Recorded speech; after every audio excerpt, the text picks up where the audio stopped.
शेर जब मुकम्मल तौर पर सेहतियाब होकर घर वापस आ जाता है, जो कि फजर की वजह से मुमकिन हुआ है, तो वो जाते हुए फजर से यह ज़रूर कहेगा कि तुम मेरे साथ ज़िंदगी भर का साथ निभाओगी। शेर घर वापस आ जाता है। सब लोग काफ़ी ज़्यादा हैरान होते हैं और यहाँ पर ये बात देखने वाली होती है कि उसके चचा और उनके बेटे जब वो ये देखते हैं कि शेर आ चुका है, तो उनके बेटे अपने चचा को जाकर बताते हैं कि बाबा, शेर वापस आ चुका है। ये सुनकर उसका बाबा कहता है कि ऐसा कैसे हो सकता है, शेर वापस नहीं आ सकता, वो तड़पता रहेगा और ज़िंदा भी रहेगा और मरेगा भी नहीं, यही उसकी अज़ियत है। तुम लोग क्या मेरे साथ मजाक कर रहे हो? फहद कहता है कि बाबा, बंद कर दीजिए आप अपनी ये नौटंकी, क्योंकि आपका प्लान सारा का सारा फ्लॉप हो चुका है। उसके बाप को मार दिया था तो उसके बेटे को भी मार देते तो आज ये दिन न देखना पड़ता। उसका चाचा जब बाहर आता है तो उसके पांव तले जमीन निकल जाती है जब वो अपने सामने शेर को देखता है।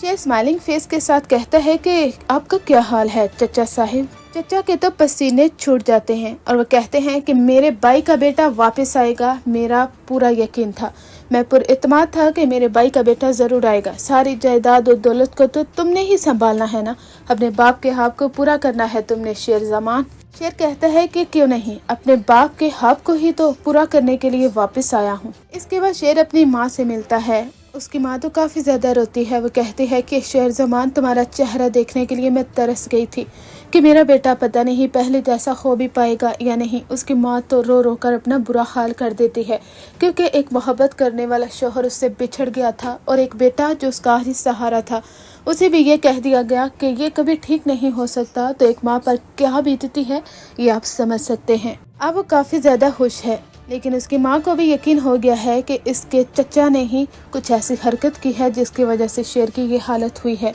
लेकिन शेर अच्छे वक्त का इंतज़ार कर रहा है।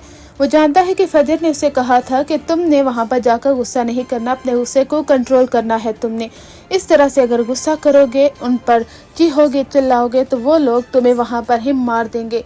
दुश्मनों के सामने तुमने ऐसा जाहिर करना है कि तुम्हें कुछ फ़र्क ही नहीं पड़ता उनकी बातों से और उनकी हरकतों से। शेर फजर की तमाम बातों को याद करता है और उसकी वो बातें इसके लिए काफ़ी ज़्यादा पुरुम्मीद और पुरअसर साबित होती हैं। इधर फहद भी काफ़ी ज़्यादा डरा हुआ होता है। वो कहता है कि बाबा, आपने अच्छा नहीं किया। अगर आप शेर को उसी वक्त मार देते तो वह इस तरह वापस ना आता। वो नौटंकी कर रहा है, आप उसके बिहेवियर से वाकिफ़ नहीं है, वह चुन चुन कर हमें मार डालेगा। आप बुरे वक्त का इंतज़ार करें जो हमारा अब शुरू हो चुका है बाबा। उसके बाबा कहते हैं कि बुरा वक्त नहीं आएगा, उससे पहले ही शेर का पत्ता साफ हो जाएगा। क्या उसका चचा दोबारा से शेर को मरवाने की कोशिश करेगा, या फिर शेर के हाथ सबूत लगने पर शेर इन्हें जेल की सलाखों के पीछे डलवाएगा, या फिर शेर के हाथों उसकी चचा की मौत होगी।